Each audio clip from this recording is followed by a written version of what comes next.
బాబు పక్కకుండు.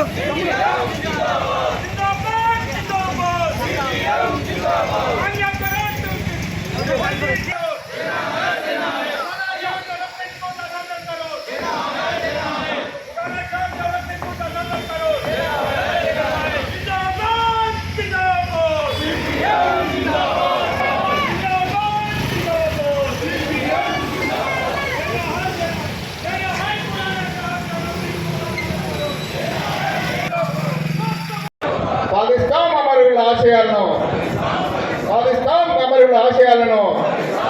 జోహార్ comrade Sitaram Yechury, జోహార్ comrade Sitaram Yechury, జోహార్ comrade Sitaram Yechury. जिंदाबाद CPM, जिंदाबाद CPM.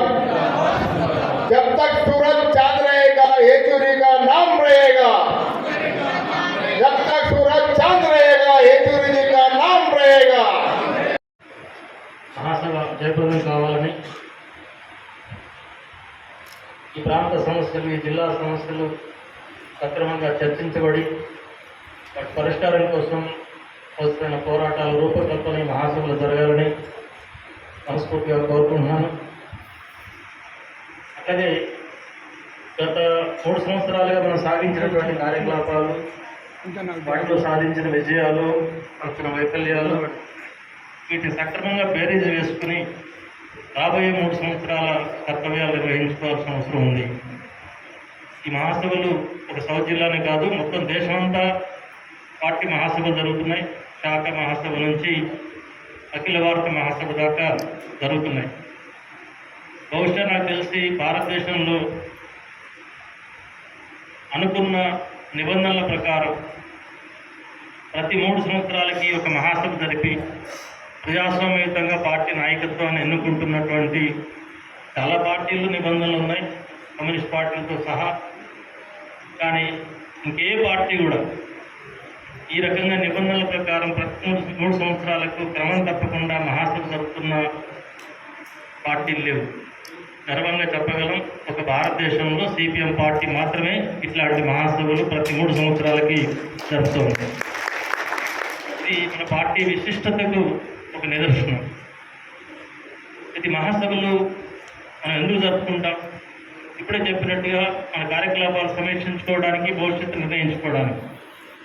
ఈ సమీక్ష కానీ, కర్తవ్యాల నిర్వహణ కానీ, కర్తవ్యాలు రూపొందించుకోవడం కానీ ఒకటే లక్ష్యం ఉంది. మన పార్టీ పెరగాలి, ప్రజా ఉద్యమాలు పెరగాలి, ప్రజల్లోకి మనం విస్తృతంగా వెళ్ళాలి. పార్టీ పెరగాలి అంటే చాలామంది అనుకుంటాం మనం కష్టపడి పనిచేయాలి, కార్యకర్తలంతా కష్టపడి పనిచేస్తే పార్టీ పెరుగుతుంది అని. రైతులు కష్టపడి పనిచేస్తే పంటలు పండుతాయి అనుకుంటాం. రైతులు కష్టపడి పనిచేసినంత మాత్రానే పంటలు పండవు. వాన కురవాలి, భూమి పదును కావాలి, మంచి విత్తనాలు దొరకాలి, రైతు కష్టం చేయాలి. ఇవన్నీ వనగూడితేనే పంట పడుతుంది. మన పార్టీ కూడా అంతే. కార్యకర్తలు ఎంత కష్టపడ్డా సరే కమ్యూనిస్ట్ ఉద్యమానికి తగిన వాతావరణం లేకపోతే, మన సిద్ధాంతాలకు తగిన ఆకర్షణ లేకపోతే మన ఉద్యమం పెరగదు.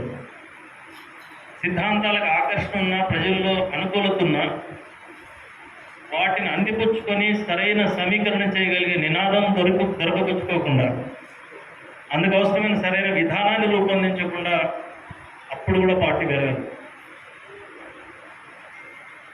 కమ్యూనిస్ట్ ఉద్యమానికి సిద్ధాంతాలకు ఆకర్షణ ఉన్నా, దాన్ని బట్టి మంచి విధానం, నినాదం రూపొందించిన పార్టీ సెంట్రల్ కమిటీ వాళ్ళు, మహాసభలు, స్థానికంగా కష్టపడి పనిచేసే కార్యకర్త లేకపోతే కూడా పార్టీ పెరగదు. ఈ 3 ఉండాలి.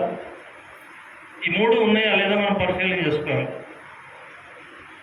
గతంలో ఈ 3 లేవు. ముఖ్యంగా కమ్యూనిస్టుల సిద్ధాంతానికి ఆకర్షణ, కమ్యూనిస్టులు ఈ దేశాన్ని భవిష్యత్తు అనే పద్ధతుల వాతావరణం లేదు గతంలో, గత 25 ఏళ్ళుగా 30 ఏళ్ళుగా. అందుకోసమే వరుసగా మన పార్టీ దెబ్బతింటూ వస్తుంది, బలహీనపడుతూ వస్తుంది.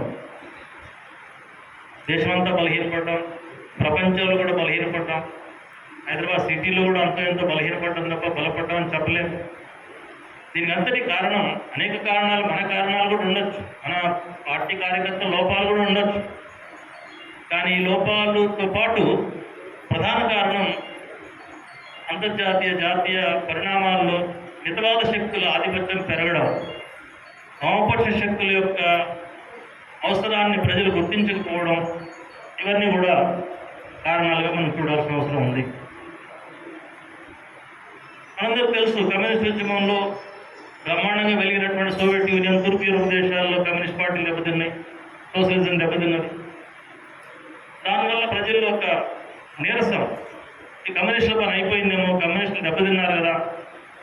మార్క్స్, ఎంగెల్స్, లెనిన్ ఇట్లాంటి సిద్ధాంతవేత్తలు చెప్పే మాటలు పాత కాలంలో బాగా ఫ్యూడల్ దోపిడీ సాగుతున్న కాలంలో పనికొస్తాయేమో, ఇప్పుడు ఆ పరిస్థితులు లేవేమో, కాలం మారిపోయింది, కమ్యూనిస్టుల సిద్ధాంతాలకి కాలం లేదు అనే వాతావరణం ప్రపంచవ్యాప్తంగా వచ్చింది. ప్రపంచంలో పెట్టుబడిదారు సిద్ధాంతవేత్తలు అసలు కొత్త సిద్ధాంతాన్ని మొదలుపెట్టారు. చరిత్రకు ముగింపు వచ్చేసింది, ఇంకా భవిష్యత్తు అంతా పెట్టుబడిదారు విధానమే, ఇంకా సోషలిజం, కమ్యూనిజం అనేది లేదు అనే ఒక తప్పుడు ప్రచారాన్ని, తప్పుడు సిద్ధాంతాన్ని కూడా తీసుకొచ్చారు. చాలామంది కమ్యూనిస్టులు కూడా నిజమేనేమో, మనకు భవిష్యత్తు లేదేమో అనే అనుమానంలో పడ్డారు. చాలా దేశాలు కమ్యూనిస్ట్ పార్టీలు రద్దు చేసుకున్న వాళ్ళు ఉన్నారు, విధానాన్ని మార్చుకున్న వాళ్ళు ఉన్నారు. కానీ ఆ రోజులు పోయినాయి. మళ్ళీ పెట్టుబడిదారు విధానం దెబ్బతింటున్న సూచనలు వస్తున్నాయి, సంక్షోభం పెరుగుతోంది. ప్రపంచంలో నాకు తిరుగులేదనుకున్న అమెరికన్ సామ్రాజ్యవాదానికి ఎదురు దెబ్బ తగులుతోంది. అది ఒంటరిపాటు అయిపోతుంది. అమెరికాకు వ్యతిరేకంగా అనేక దేశాలు కలిసి కూటమిగా ఏర్పడుతున్నాయి. ఇట్లాంటి వాతావరణం అంతా మళ్ళీ ముందుకు వచ్చింది. దాంతోపాటు అమెరికాకు వ్యతిరేకంగా జరుగుతున్న ఈ పోరాటంలో కమ్యూనిస్ట్ చైనా ఒక అగ్రగామి పాత్ర నిర్వహిస్తున్న పరిస్థితి కూడా మనకు కనబడుతుంది. ఈ మధ్య పత్రికల్లో ఒక బొమ్మ వచ్చింది, మీరందరూ ఎవరైనా చూసారో లేదో, గుర్తుందో లేదో నాకు తెలియదు. అదేంటంటే చైనా అధ్యక్షుడు షీ జిన్పింగ్, భారతదేశ ప్రధానమంత్రి నరేంద్ర మోడీ ఇద్దరు చట్టపట్టాలు వేసుకొని మీటింగ్ వేసుకొని మాట్లాడుకున్నారు. ఆ ఫోటో వచ్చింది. ఇది చూసి చాలామంది ఆశ్చర్యపోయారు. నిన్న మొన్నటి దాకా పచ్చగడ్డేస్తే బగ్గుమనేది చైనాకు, ఇండియాకు. నరేంద్ర మోడీ పొద్దస్తమానం చైనాని విమర్శిస్తూ మాట్లాడాడు. చైనాలో ఉన్న చైనాకు సంబంధించిన యాప్లన్నీ రద్దు చేశాడు. చైనాతో మనకు వాణిజ్యం అవసరం లేదు, సంబంధం లేదని చెప్పి తెగే చెప్పాడు. ఇట్లాంటివన్నీ నడిచిన నేపథ్యంలో మళ్ళీ ఇప్పుడు ఆ చైనా అధ్యక్షుడితోటి ఎందుకు కలిసి చేయగలిగి మాట్లాడుతున్నాడు. అట్లాంటి తప్పని పరిస్థితులు వచ్చినాయి. బ్రిక్స్ అనే ఒక కూటమి దేశాల్లో భారతదేశం కూడా ఉంది. భారతదేశం, రష్యా, చైనా, బ్రెజిల్, దక్షిణాఫ్రికా